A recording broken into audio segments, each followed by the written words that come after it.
किसी भी बिजनेस को सक्सेसफुली रन करने के लिए डिफरेंट डिफरेंट फंक्शंस परफॉर्म किए जाते हैं। जैसे कि मार्केटिंग फंक्शन हो गया, प्रोडक्शन फंक्शन हो गया, पर्सनल यानी एचआर से रिलेटेड फंक्शंस हो गए, अकाउंटिंग से रिलेटेड हो गए, फाइनेंस से रिलेटेड फंक्शंस वहाँ पे परफॉर्म किए जाते हैं।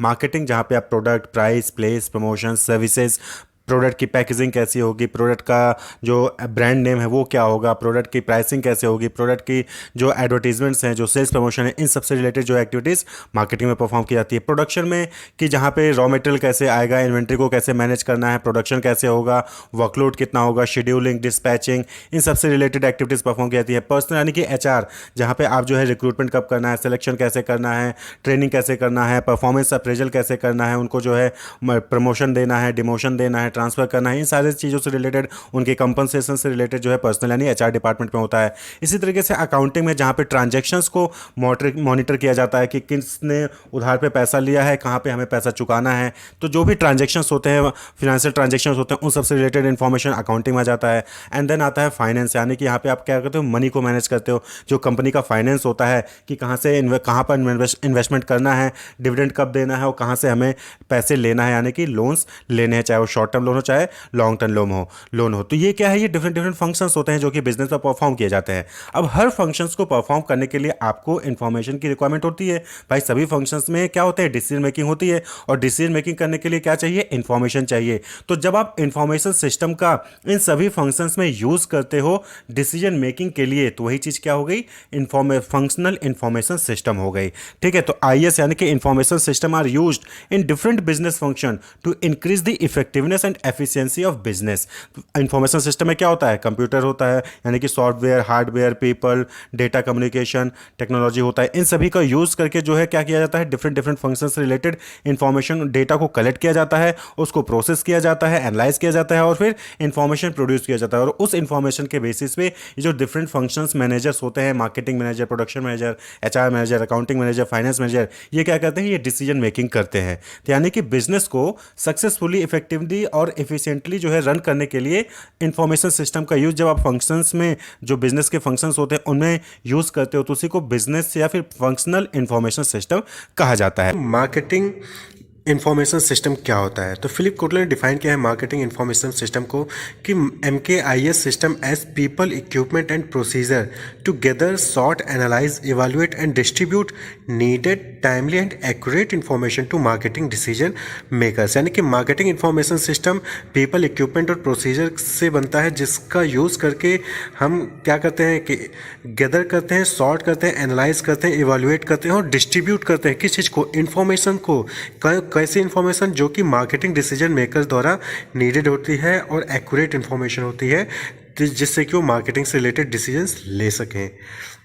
आप देखते होंगे, जैसे फिगर में देख रहे होंगे कि मार्केटिंग मैनेजर होते हैं, वो इन्फॉर्मेशन की नीड को असेस करते हैं। Internal database, marketing intelligence, marketing research के थ्रू जो है वो इन्फॉर्मेशन को एनालाइज करते हैं, उसके बाद वो डिस्ट्रीब्यूट करते हैं डिसीजन मेकर्स को, जिससे कि वो मार्केटिंग से रिलेटेड डिसीजंस ले सकें। नेक्स्ट हम बात करेंगे कि जॉबर हैं ऑथर, इन्होंने भी डिफाइन किया है मार्केटिंग इंफॉर्मेशन सिस्टम को कि system in which marketing data is formally gathered, stored, analyzed and distributed to managers in accordance with their informational need on a regular basis।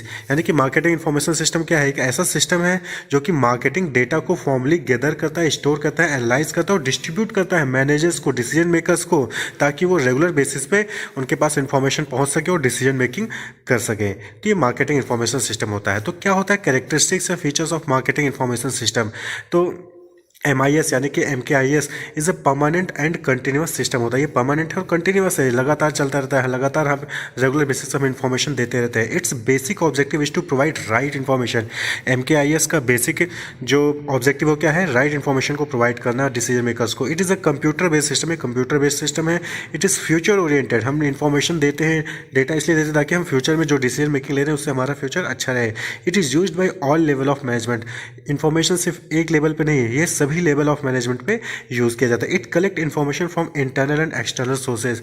जो भी डेटा होता है, जो भी इन्फॉर्मेशन कलेक्ट किया जाता है, वो सारी इंटरनल रिकॉर्ड से भी इकट्ठा होती है और एक्सटर्नल रिकॉर्ड से भी इकट्ठा की जाती है। It collects all type of marketing information, और ये सभी marketing type of marketing information को कलेक्ट करता है, यानी कि सिलेक्टिव सभी all type of marketing information को कलेक्ट करता है। It helps marketing managers in decision making, जैसा कि आपने डिफिनेशन में देखा कि MKIS जो है वो हेल्प करता है डिसीजन मेकिंग में। तो ये कैरेक्टरिस्टिक्स या features of marketing information system है। अब बात कर लें कंपोनेंट या 4 बेसिक कंपोनेंट ऑफ MKIS या मार्केटिंग इन्फॉर्मेशन सिस्टम। तो 4 बेसिक कंपोनेंट होते हैं जिससे हम क्या करते हैं कि इन्फॉर्मेशन गैदर करते हैं। तो सबसे पहले है इंटरनल रिकॉर्ड, यानी कि जब भी हम इन्फॉर्मेशन इकट्ठा मार्केटिंग से रिलेटेड इन्फॉर्मेशन इकट्ठा करना शुरू करेंगे, सबसे हम अपने रिकॉर्ड को देखेंगे। तो इंटरनल रिकॉर्ड है प्रोवाइड रिलायबल इंटरनल और inside information of the company. Then है marketing intelligence, collect information from the external sources. हम मार्केटिंग इंटेलिजेंस का यूज़ करके एक्सटर्नल सोर्सेज से इन्फॉर्मेशन कलेक्ट करते हैं। देन है मार्केटिंग रिसर्च, हम क्या करते हैं रिसर्च करते हैं जिससे कि हमें जो हमारे पास जो भी प्रॉब्लम होती है, जो भी इन्फॉर्मेशन चाहिए होती है, उससे रिगार्डिंग रिसर्च करके हम अपना डेटा कलेक्ट करते हैं। तो is use to solve specific marketing problem of the company. And marketing decision support system, बहुत सारे टूल्स होते हैं, डिज़ाइंस होते हैं जिसका यूज़ करके भी हम क्या करते हैं डिसीजन मेकिंग करते हैं। तो ये 4 जो है मेन कंपोनेंट है, बेसिक कंपोनेंट है मार्केटिंग इन्फॉर्मेशन सिस्टम के। इन्हीं का यूज़ करके हम जो है टाइमली नीडेड और एक्यूरेट इन्फॉर्मेशन डिसीजन मेकर्स को प्रोवाइड करते हैं। देन हम बात करें कि क्या है स्टेप्स MKIS के, मार्केटिंग इन्फॉर्मेशन के स्टेप्स क्या हैं। तो सबसे पहले हम एसेस करते हैं कि हमारी इन्फॉर्मेशन नीड क्या है। Assessing information need, what and why the marketing information is needed. Then है डेवलपिंग इन्फॉर्मेशन, फिर हम क्या करते हैं जब हमें पता चल गया कि हमारी क्या नीड है तो उसके बाद हम इन्फॉर्मेशन को डेवलप करते हैं through internal record, marketing research, marketing intelligence, marketing decision support system. उसके बाद फिर क्या करते हैं जब हमने इन्फॉर्मेशन डेवलप कर ली है तो उसके बाद हम क्या करेंगे उस इन्फॉर्मेशन को डिस्ट्रीब्यूट करेंगे, इन्फॉर्मेशन को एंड यूज़ करेंगे उस इन्फॉर्मेशन को। Distribution information and using marketing information, the gathered information has no value until it is used, यानी कि जो भी इन्फॉर्मेशन हमने इकट्ठा किया वो तब तक वैल्यू नहीं है जब तक उसको हम यूज़ ना करें। To make better marketing decision making. तो अगर हम बात करें मार्केटिंग इन्फॉर्मेशन के स्टेप्स की तो 3 स्टेप है। पहले हम इन्फॉर्मेशन नीड को एसेस करते हैं, फिर डेवलप करते हैं इन्फॉर्मेशन को, और उसके बाद हम उसको डिस्ट्रीब्यूट करते हैं और यूज़ करते हैं मार्केटिंग इन्फॉर्मेशन को डिसीजन मेकिंग के लिए। ह्यूमन रिसोर्स इंफॉर्मेशन सिस्टम क्या हो जाएगा, एक ऐसा इंफॉर्मेशन सिस्टम जहां पे ह्यूमन रिसोर्स से रिलेटेड डेटा को स्टोर किया जाता है, उसको जो है प्रोसेस किया जाता है और उससे रिलेटेड इंफॉर्मेशन नॉलेज जो है वो HR डिसीजन मेकर्स को दिए जाते हैं। तो वही चीज़ क्या कहलाती है HRIS यानी ह्यूमन रिसोर्स इंफॉर्मेशन सिस्टम। तो ये क्या हो गया, a software solution that maintains manage and process detailed employee information and human resource related policies and procedure. तो क्या हो गया वो HRIS यानी कि एक ऐसा सॉफ्टवेयर सॉल्यूशन जो कि मेंटेन करता है, मैनेज करता है और प्रोसेस करता है एम्प्लॉय से रिलेटेड इंफॉर्मेशन को, ह्यूमन रिसोर्स से रिलेटेड जो इंफॉर्मेशन होती है, पॉलिसीज होती है, प्रोसीजर्स होते हैं किसी भी ऑर्गेनाइजेशन में, उससे रिलेटेड डेटा को जो है वो क्या करता है मेंटेन करता है, मैनेज करता है और प्रोसेस करता है, और जो है इंपॉर्टेंट डिसीजन मेकिंग जो होते हैं उनको जो है इंपॉर्टेंट इंफॉर्मेशन नॉलेज प्रोवाइड करता है। तो वही चीज़ HRIS कहलाता है। तो इसको आप शॉर्ट फॉर्म में कह सकते हैं HRM यानी human resource management plus information system, यानी कि जब आप ह्यूमन रिसोर्स मैनेज करने के लिए इंफॉर्मेशन सिस्टम का यूज़ करते हैं तो वही चीज़ HRIS हो गया। ठीक, तो इससे क्या होता है कि इससे प्रोडक्टिविटी चाहे वो मैनेजर्स की हो चाहे एम्प्लॉय की हो, उन दोनों की ही इंप्रूव होगी। भाई जब आपका डेटा जो है सही तरीके से मैनेज होगा तो आपकी जो डिसीजन मेकिंग है वो भी अच्छी होगी और आपकी जो परफॉर्मेंस है वो भी अच्छी होगी। तो HRIS यानी ह्यूमन रिसोर्स इंफॉर्मेशन सिस्टम में 3 स्टेप्स होते हैं। कौन कौन से वो 3 स्टेप्स हैं? सबसे पहला है input the data. But obvious बात है कि आपके पास क्या होगा, इंफॉर्मेशन सिस्टम होगा, यानी कि सॉफ्टवेयर होगा, सॉफ्टवेयर प्रोग्राम होगा। उस सॉफ्टवेयर प्रोग्राम में आप क्या करोगे, डेटा इनपुट करोगे ना। ठीक, अब डेटा ऑटोमेटिक तो इनपुट हो नहीं जाएगा, डेटा इनपुट किया जाएगा। वो कौन करेगा, पीपल करेंगे। जैसे एम्प्लॉय से रिलेटेड डेटा हो गया, प्रोसीजर और पॉलिसी जो ऑर्गेनाइजेशन की होती है उससे रिलेटेड डेटा हो गया, और वो कहाँ जाता है, वो सॉफ्टवेयर प्रोग्राम में जाता है। अब सॉफ्टवेयर प्रोग्राम में जो है अलग अलग जो है प्रोग्राम्स या सॉफ्टवेयर इंस्ट्रक्शंस होते हैं। उस सॉफ्टवेयर प्रोग्राम क्या करता है, वो डेटा को प्रोसेस करता है। तो यहाँ पे क्या होता है, ट्रांसफॉर्मेशन, यानी कि processing data using programs and software. तो जब आप ट्रांसफॉर्म कर लेते हो, डेटा को प्रोसेस कर लेते हो, तो क्या आएगा, आउटपुट आएगा, यानी कि एम्प्लॉय रिपोर्ट्स निकल के आते हैं। और उस एम्प्लॉय रिपोर्ट्स के बेसिस पे जो HR मैनेजर्स होते हैं वो डिसीजन मेकिंग्स लेते हैं कि कब कहाँ किसको क्या ट्रेनिंग देनी है, क्या कंपनसेशन देना है, क्या रोल चेंज करना है, क्या उसको लीडरशिप देनी है, क्या मोटिवेशन देना है। तो अलग अलग जो भी डिसीजन मेकिंग्स होते हैं HR से रिलेटेड वो जो है इसके बेसिस पे लिया जाता है। तो HRIS यानी ह्यूमन रिसोर्स इंफॉर्मेशन सिस्टम यही होता है कि इंफॉर्मेशन सिस्टम यानी कि जो सॉफ्टवेयर प्रोग्राम होता है उसमें डेटा को इनपुट किया जाता है है वो सॉफ्टवेयर प्रोग्राम जो है प्रोसेस करता है डेटा को और जो है डिफरेंट डिफरेंट एम्प्लॉय से रिलेटेड रिपोर्ट्स जनरेट करता है और उस रिपोर्ट के बेसिस पे जो एचआर मैनेजर्स होते हैं वो डिसीजन मेकिंग्स करते हैं। क्लियर? तो अब ये जो डेटा है यानी कि जो हम डेटा इनपुट करते हैं इंफॉर्मेशन सिस्टम में या फिर सॉफ्टवेयर प्रोग्राम में, वो डेटा कहाँ कहाँ से आ सकता है। एचआरआईएस के केस में, ह्यूमन रिसोर्स इंफॉर्मेशन सिस्टम के केस में डेटा कहाँ कहाँ से आ सकता है, यानी कि डेटा सोर्सेज क्या हो सकते हैं। क्लियर? तो सबसे पहली चीज़ रिक्रूटिंग। देखिए, जब भी कोई कंपनी रिक्रूटमेंट के लिए एडवर्टीजमेंट जारी करती है तो बहुत सारे लोग होते हैं जो कि एप्लीकेशन अपना जो है सीवी या रेज्यूमे हो गया वो सबमिट करते हैं। तो उस सीवी और रेज्यूमे में भी बहुत सारे डेटा होते हैं, तो वो आप जो है एचआरआईएस में फीड कर सकते हैं। क्लियर? जिनका सिलेक्शन हुआ उनका तो होता ही है, साथ ही साथ जिनका रिजेक्शन हुआ उनका भी डेटा वहाँ पे होता है। यहाँ पे क्या होता है, रिक्रूटिंग यानी कि सभी लोगों का, जितने लोगों ने अप्लाई किया सबका डेटा आप अपने पास सेव कर लिए। हो सकता है इन फ्यूचर कोई ऐसा एम्प्लॉय चाहिए होगा जो अप्लाई किया था, आप उसको कॉन्टैक्ट करके उसको जो अपने यहाँ पे रिक्रूट कर सकते हैं। क्लियर? तो रिक्रूटिंग से रिलेटेड डेटा। डेमोग्राफिक डेटा यानी कि जो आपके यहाँ पे एम्प्लॉय हैं उनके बारे में डेटा, जैसे एम्प्लॉय आईडी, उनका name, gender, date of birth, residence, department, ये सारी डिटेल्स जो है एम्प्लॉय के बारे में जो है डेमोग्राफिक डेटा, उसको जो है आप इसमें एचआरआईएस में रख सकते हैं। परफॉर्मेंस मैनेजमेंट से रिलेटेड यानी कि डिफरेंट डिफरेंट जो परफॉर्मेंस रिव्यूज़ होते हैं, रेटिंग्स होती हैं, उससे रिलेटेड डेटा कि कौन सा परफॉर्मेंस, किस एम्प्लॉय का परफॉर्मेंस इस महीने में बेस्ट था, किस महीने में किसी एम्प्लॉय का परफॉर्मेंस कम था, किसी महीने में कोई सेल्स मैनेजर होता है कि कोई सेल एम्प्लॉय होता है उसने 1 लाख का सेल दिया, किसी दूसरे महीने में किसी दूसरे एम्प्लॉय ने 2 लाख का सेल दिया। तो ये सारे रिलेटेड जो है यहाँ पे सेव किए जाते हैं। रिव्यूज़, अलग अलग जो है रिव्यूज़ लिए जाते हैं कि हाँ बताइए आपका क्या कहना है आपके अपने पीयर्स के बारे में, आपका क्या कहना है अपने सबऑर्डिनेट्स के बारे में। तो ये सारे डेटा जो है परफॉर्मेंस मैनेजमेंट का जो डेटा होता है वो आप जो है एचआरआईएस में रखते हैं। लर्निंग मैनेजमेंट यानी कि ट्रेनिंग एंड डेवलपमेंट जो भी वहाँ पे प्रोवाइड की जाती है, कोई सेशन हो गया, कोई वेबिनार हो गया या फिर कोई जो है सेमिनार हो गया, तो उससे रिलेटेड जो भी चीज़ें हैं वो आप यहाँ पे जो है उससे रिलेटेड डेटा आप यहाँ पे स्टोर कर सकते हैं। जॉब आर्किटेक्चर यानी कि पोजीशन क्या है, एम्प्लॉय का रोल क्या है, फंक्शंस क्या है, ड्यूटीज़ क्या है, रिस्पॉन्सिबिलिटीज़ क्या क्या परफॉर्म करनी होती हैं, कौन किसका रोल है, किस जॉब के लिए क्या क्या जो है, जैसे एचआर मैनेजर तो उसकी क्या जॉब होगी, उसका क्या रोल होगा, उसका क्या फंक्शंस होंगे, या कोई दूसरा एम्प्लॉय है तो उसकी क्या रोल फंक्शंस होगी। ये सारी चीज़ें जो है यहाँ पे स्टोर की जाती हैं। इसी तरीके से कंपनसेशन एंड बेनिफिट यानी कि बेसिक पे, टीए, डीए, एचआरए, किस एम्प्लॉय का कितना है, उसको कौन कौन से एक्स्ट्रा बेनिफिट मिल रहे हैं, ये सारी चीज़ें, मेडिकल फैसिलिटीज़ एक नहीं है, वो सब चीज़ें रिलेटेड डेटा यहाँ पे स्टोर किया जाता है। सक्सेशन प्लानिंग यानी कि लीडरशिप डेटा। तो एचआरआईएस में क्या हो सकता है कि जो एम्प्लॉय हैं उनकी लीडरशिप से रिलेटेड डेटा जो है आप जब स्टोर करके रखोगे और आपको सपोज कि एचआर मैनेजर के लिए बेस्ट एम्प्लॉय ढूंढना है कि कौन हो सकता है जो एचआर मैनेजर की पोस्ट को हैंडल कर सकता है, तो आप लीडरशिप डेटा के बेसिस पे आइडेंटिफाई कर सकते हो कि कौन सा एम्प्लॉय जिसको आप जो है लीडरशिप या एचआर मैनेजर की पोस्ट दे सकते हैं जब एचआर मैनेजर की पोस्ट खाली होगी तब। तो सक्सेशन प्लानिंग। एग्जिट इंटरव्यू, बहुत सारे ऐसे एम्प्लॉयज़ होते हैं जो आपका कंपनी छोड़ के जा रहे होते हैं, तो वो क्यों जा रहे हैं। एग्जिट इंटरव्यू क्या होता है, एग्जिट इंटरव्यू यही होता है कि वो क्यों छोड़ के कंपनी आपको जा रहे हैं, तो उसके लिए आप जो है बातचीत करते हो से। तो इससे क्या पता चलता है आपको, कारण, रीजन पता चलेगा क्यों छोड़ के गए, और इससे आगे चल के कोई एम्प्लॉय उस वजह से छोड़ के ना जाए उसको जो है आप मैनेज कर सकते हो। तो एग्जिट इंटरव्यू, इससे रिलेटेड डेटा अगर आप एचआरआईएस में रखेंगे तो एचआरआईएस उससे रिलेटेड जो है इंफॉर्मेशन, नॉलेज जनरेट करके देगा, रिपोर्ट जनरेट करके देगा, और उसका यूज जो है किया जा सकता है कि एम्प्लॉय टर्नओवर को रिड्यूस किया जा सके। तो ये डिफरेंट डिफरेंट डेटा सोर्सेज हैं जो कि एचआरआईएस में सेव किया जा सकता है। इसके अलावा जैसे बिजनेस डेटा हो गया, फाइनेंशियल डेटा हो गया, प्रोडक्शन से रिलेटेड डेटा हो गया, सेल्स से रिलेटेड डेटा हो गया, कस्टमर रिलेशनशिप मैनेजमेंट का डेटा हो गया, ये भी जो है आप एचआरआईएस में रख सकते हैं। इसके अलावा कोई एम्प्लॉय ट्रैवल करके गया, किसी ट्रैवल करके कोई वेबिनार या सेमिनार अटेंड करने गया तो उससे रिलेटेड डेटा, सर्वे कोई कंडक्ट किया गया एम्प्लॉय से रिलेटेड, उसको आप जो है एचआरआईएस में रख सकते हैं। एब्सेंस, कौन सा एम्प्लॉय किस महीने कितना एब्सेंट है, कितना प्रेजेंट है, उससे रिलेटेड डेटा, किसने कितनी छुट्टी ली है, उससे रिलेटेड डेटा। वेलनेस डेटा यानी कि कौन सा एम्प्लॉय कितना फिट है, कितना फिट नहीं है, क्या बीमारी है, उससे रिलेटेड डेटा जो है आप एचआरआईएस में रख सकते हैं और उसके बेसिस पे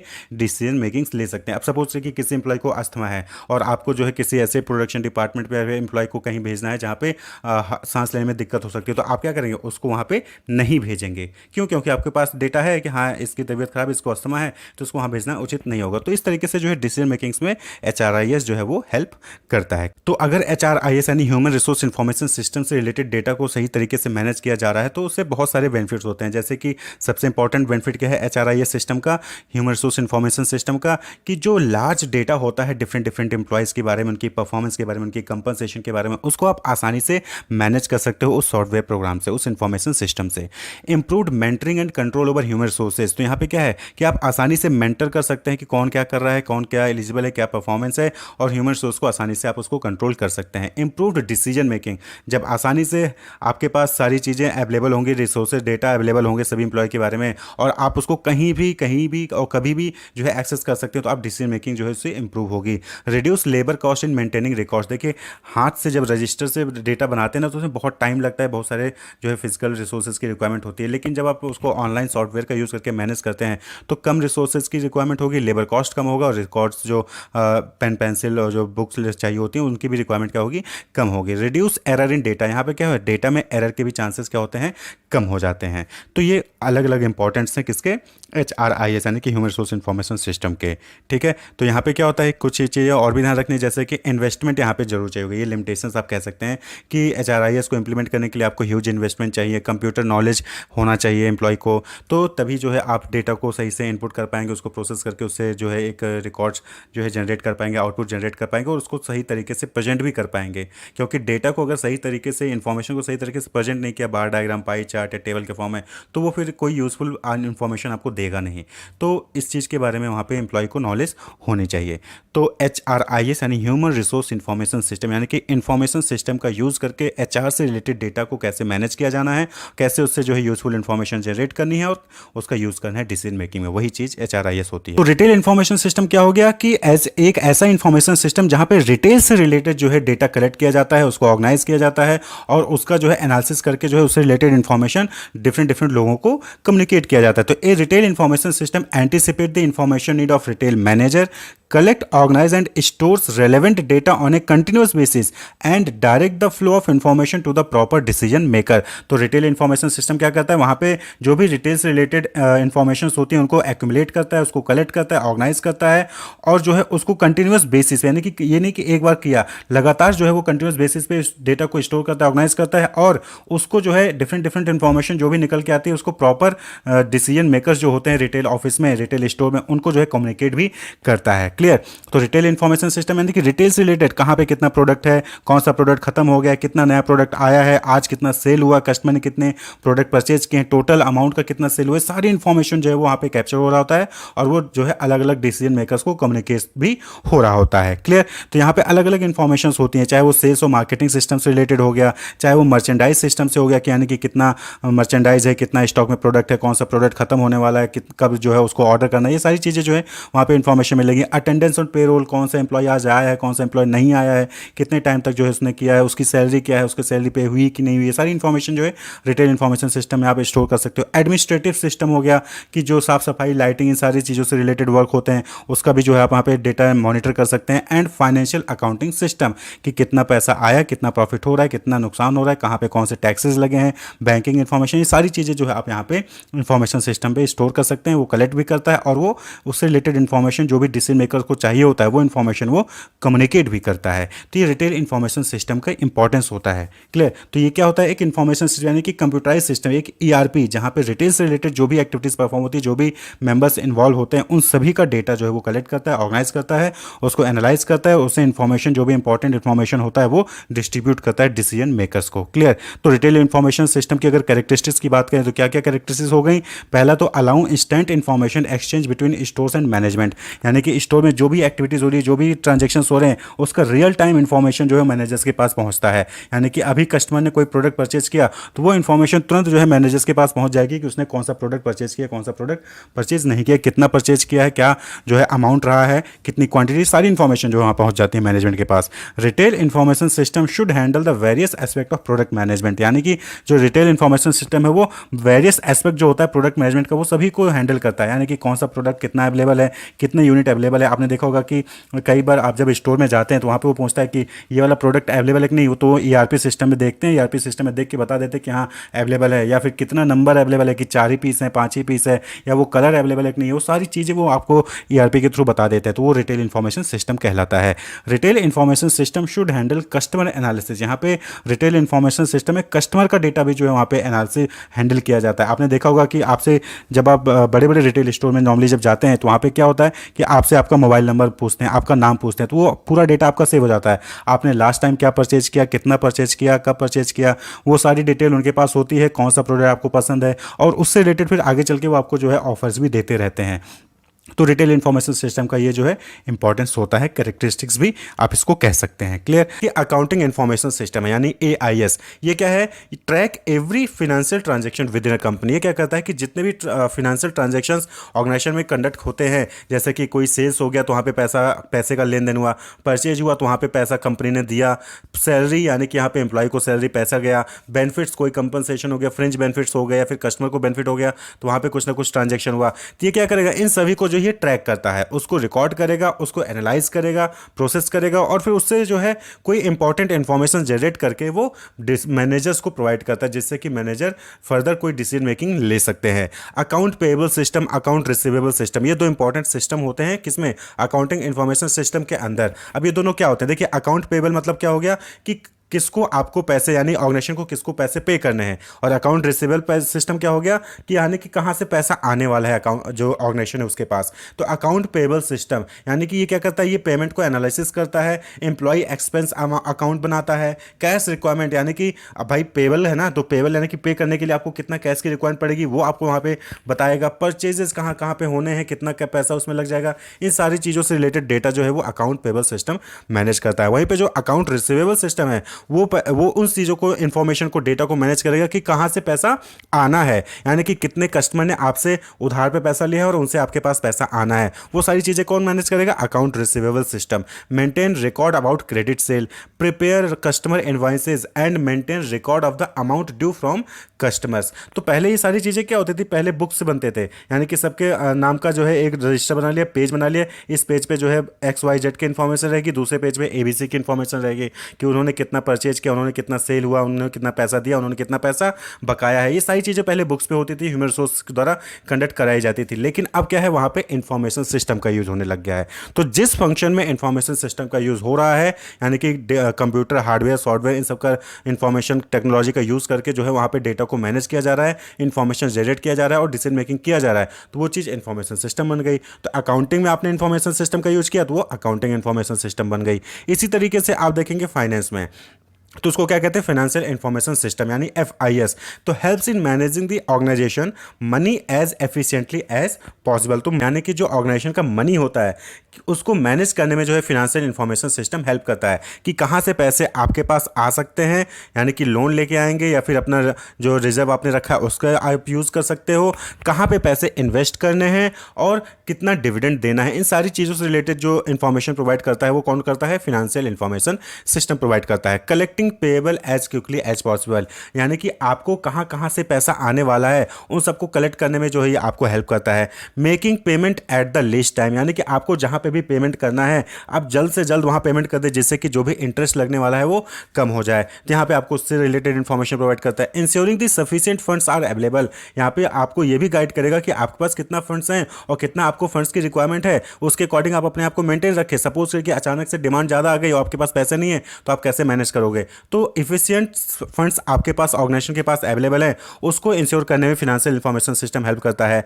taking advantage of opportunities to accrue the highest yield on the funds not use, यानी कि कंपनी के ऑर्गेनाइजेशन के पास बहुत सारे ऐसे फंड्स होते हैं जो कि कहीं यूज नहीं होते, तो उससे ज़्यादा पैसा आप और ज़्यादा कमा सको, तो वो आपको गाइड करता है कि आप कहाँ पे इन्वेस्ट कर सकते हो जिससे कि आपके पास ज़्यादा से ज़्यादा यील्ड करे, यानी कि जो फंड्स आपने यूज़ नहीं किया उससे भी आप पैसे कमा सको। तो उन सब में भी ये जो है फाइनेंशियल इंफॉर्मेशन सिस्टम जो है हेल्प करता है। ये क्या करता है? आपको इंफॉर्मेशन प्रोवाइड करेगा, उसके बेसिस आप डिसीजन लेके जो है उस पैसे को कहीं ना कहीं इन्वेस्ट कर सकते हो, FD कर सकते हो या फिर कहीं और इन्वेस्टमेंट कर सकते हो, जिससे कि आपके पास एक्स्ट्रा पैसा जनरेट होता है। यानी कि ये जो ऑर्गेनाइजेशन का मनी होता है उसको मैनेज करने में हेल्प करता है। इसी तरीके से अगला है प्रोडक्शन इंफॉर्मेशन सिस्टम यानी कि PIS। ये क्या है? ये प्रोडक्शन से रिलेटेड इंफॉर्मेशन जो है प्रोवाइड करता है कि कब इन्वेंट्री रखनी है, कब प्रोडक्शन करना है, कब डिस्पैच करना है, सारे से रिलेटेड इंफॉर्मेशन आपको जो है प्रोडक्शन मैनेजर को प्रोवाइड करता है, जिससे कि वो प्रोडक्शन से रिलेटेड डिसीजन मेकिंग कर सकते हैं। Information system is to support manufacturing operations, it provide relevant and timely information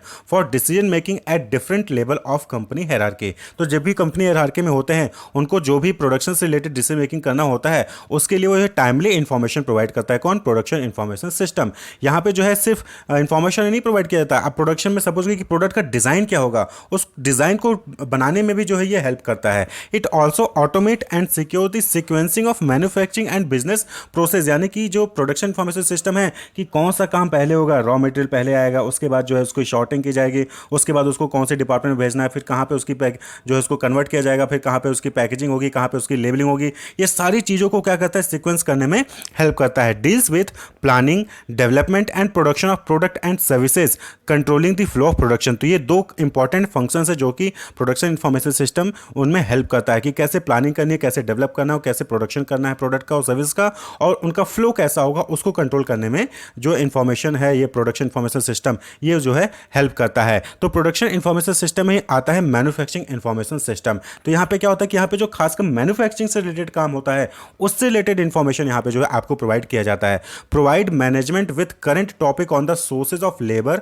material and machine. भाई मैन्युफैक्चरिंग है तो लेबर चाहिए होंगे, मटेरियल चाहिए होगा और मशीन चाहिए होगा, तो उनसे रिलेटेड इंफॉर्मेशन जो है करंट टॉपिक्स जो भी होते हैं, फिर जो भी सोर्सेज होते हैं उनसे रिलेटेड इंफॉर्मेशन जो है मैन्युफैक्चरिंग इंफॉर्मेशन सिस्टम प्रोवाइड करता है। Help engineers to design better product using CAD CAE, computer aided design या फिर कंप्यूटर एडेड इंजीनियरिंग कहते हैं। CAD कंप्यूटर एडेड डिजाइन और CAE कंप्यूटर एडेड इंजीनियरिंग। तो जो भी इंजीनियर्स होते हैं उनको प्रोडक्ट का एक बेटर डिजाइन बनाने के लिए जो है CAD और CAE जो हेल्प करता है। ये भी क्या है, एक तरीके का इंफॉर्मेशन सिस्टम है। To help plan the type of material needed in the production process, यानी मटेरियल रिक्वायरमेंट प्लानिंग यानी MRP। तो जो मैन्युफैक्चरिंग इंफॉर्मेशन सिस्टम है ये इसमें भी हेल्प करता है कि कब कहाँ कौन सी रिक्वायरमेंट है मटेरियल की, किस टाइप की मटेरियल की रिक्वायरमेंट है, और उसको प्लान करना, उसको जो है रिसीव करना यानी कि उसको अवेलेबल करवाना, मैन्युफैक्चरिंग इंफॉर्मेशन सिस्टम उसमें हेल्प करता है। प्रोडक्शन कंट्रोल में ये हेल्प करता है, चाहे वो वर्क ऑर्डर प्रिपरेशन से रिलेटेड हो, चाहे वो डिस्पैचिंग से रिलेटेड हो, कि प्रोडक्शन को कंट्रोल कैसे करना है, कि कब कब जो है काम परफॉर्म किया जाना है, कैसे कैसे पहला काम क्या होगा, दूसरा काम क्या होगा, तीसरा काम क्या होगा, उसको डिस्पैच कब करना है, पहले डिपार्टमेंट से दूसरे डिपार्टमेंट में कब जो है सामान जाएगा। डिस्पैचिंग का मतलब क्या हो गया कि पहले डिपार्टमेंट से दूसरे में इन्वेंट्री जहाँ रखी वहाँ से प्रोडक्शन डिपार्टमेंट में कब जाएगा, प्रोडक्शन में जो है पहली मशीन से दूसरे मशीन पर कब जाएगा, दूसरे से तीसरे मशीन पर कब जाएगा, कब पैकेजिंग होगी, कब लेबलिंग होगी। ये सारी चीज़ों से रिलेटेड जो है ये वर्क फ्लो में कंट्रोल करता है। प्रोडक्शन को कंट्रोल करने में मैन्युफैक्चरिंग इंफॉर्मेशन सिस्टम जो है वो इंफॉर्मेशन प्रोवाइड करता है। तो ब्रॉडली अगर देखें फंक्शनल इंफॉर्मेशन सिस्टम में तो यहाँ पे 6 इंफॉर्मेशन सिस्टम ऐसे हैं जो कि वाइडली यूज़ होते हैं। कौन कौन से? पहला है ऑर्डर प्रोसेसिंग। आप लोग देखते होंगे ऑनलाइन का यूज़ करते हैं, आप अमेज़ोन पे, फ्लिपकार्ट पे जाते हैं तो वहाँ पे आप जो है प्रोडक्ट को देखते हैं, प्रोडक्ट को देखते ही क्लिक करते हैं और ऑर्डर प्लेस कर देते हैं। तो ये कौन कर रहा है? वहाँ पर कोई आदमी नहीं बैठा है, ये ऑटोमेटिक इंफॉर्मेशन सिस्टम ऑर्डर को जनरेट कर रहा है। आपने यहाँ पर ऑर्डर प्लेस किया, वहाँ पर इंफॉर्मेशन सिस्टम वहाँ पर जो है जो भी डिपार्टमेंट होगा वहाँ पर इंफॉर्मेशन पहुँचा देगा कि इस कस्टमर ने 4 यूनिट इस प्रोडक्ट का मंगाया है। उसके बाद फिर वो जो है ऑर्डर को कैप्चर करके प्रोसेस करेगा और इन्फॉर्मेशन जो है प्रोवाइड कर दिया। अब जो वहाँ पे एम्प्लॉय होंगे वो जो है वो उसकी पैकेजिंग करेंगे, पैकेजिंग करके सप्लायर को पहुँचा दें, जो भी डिलीवरी बॉय है डिलीवर को दे देंगे और डिलीवरी आपके घर तक पहुँच जाती है। तो दैट इज़ ऑर्डर प्रोसेसिंग, यानी कि यहाँ पे सारा कुछ इन्फॉर्मेशन सिस्टम जनरेट कर रहा है। फाइनली क्या होगा, जो वहाँ पे एम्प्लॉय होगा उसके पास बस एक प्रिंट आउट आ जाएगा या फिर उसके पास एक मैसेज आएगा कि हाँ पे इस कस्टमर ने इस एड्रेस पे 400 रुपये का ये वाला प्रोडक्ट मंगाया है। उसके बाद फिर आगे का काम पैकेजिंग करके आपके घर भिजवाना उनका काम हो जाता है। तो that is order processing. Inventory control, inventory control में आप इसका एग्जांपल समझिए कि आप देखते होंगे ना कि आउट ऑफ स्टॉक दिखाता है। आप वेबसाइट पे जब भी कोई प्रोडक्ट परचेज हुए होंगे तो वहाँ पे आप देखते होंगे कि कोई प्रोडक्ट आउट ऑफ स्टॉक है, तो ये क्या है, एक तरीके का इन्वेंट्री कंट्रोल है कि वो बता रहा है कि यहाँ पे आउट ऑफ स्टॉक, आप इसको परचेज नहीं कर सकते हो। इसी तरीके से बहुत सारी चीज़ें होती हैं इन्वेंट्री कंट्रोल में कि क्या चीज़ें खत्म हो गई, किन चीज़ों को मंगवाना है, किन चीज़ों को नहीं मंगवाना है, कितना बचा हुआ है, इन सब में जो है इन्फॉर्मेशन सिस्टम हेल्प करता है। अकाउंट्स रिसीवेबल, किससे कितना पैसा लेना है, किससे कहाँ कहाँ से किस कस्टमर से आपके पास पैसा आएगा, किस स्टेक होल्डर से आपके पास पैसा आएगा, उन सारे से सभी से रिलेटेड इन्फॉर्मेशन और डेटा यहाँ पे होता है। अकाउंट पेबल, आपको यानी ऑर्गेनाइजेशन को किनको किनको पैसा देना है उन सबसे रिलेटेड डेटा यहाँ पे होता है। पेरोल, यानी कि एम्प्लॉय को क्या कंपनसेशन देना है, क्या बेनिफिट देनी है, चेक कब प्रोवाइड करना है, कितना जो है उसको एडवांस दे दिया गया, इन सारे से रिलेटेड कहाँ होता है, पेरोल में होता है। और इसी तरीके से एक जनरल लेजर होता है जहाँ पे आप फिनेंशियल स्टेटमेंट जो आप बनाते हैं, P&L हो गया, बैलेंस शीट हो गया, डिफरेंट बिजनेस का रिपोर्ट हो गए, तो वो सभी चीज़ों के लिए जनरल लेजर का यूज़ किया जाता है। तो ये 6 इंपॉर्टेंट इन्फॉर्मेशन सिस्टम है जो कि खासकर सभी ऑर्गेनाइजेशन यूज़ करती है जिससे कि जो उनका बिजनेस है वो एफिशिएंटली और इफेक्टिवली रन कर सके। तो ये है फंक्शनल इन्फॉर्मेशन सिस्टम जो कि अलग अलग फंक्शंस में जो कि मैनेजमेंट में परफॉर्म किए जाते हैं, बिजनेस में परफॉर्म किए जाते हैं, उनमें इन्फॉर्मेशन सिस्टम का यूज़ किया जाता है। Wish you all the best, keep watching.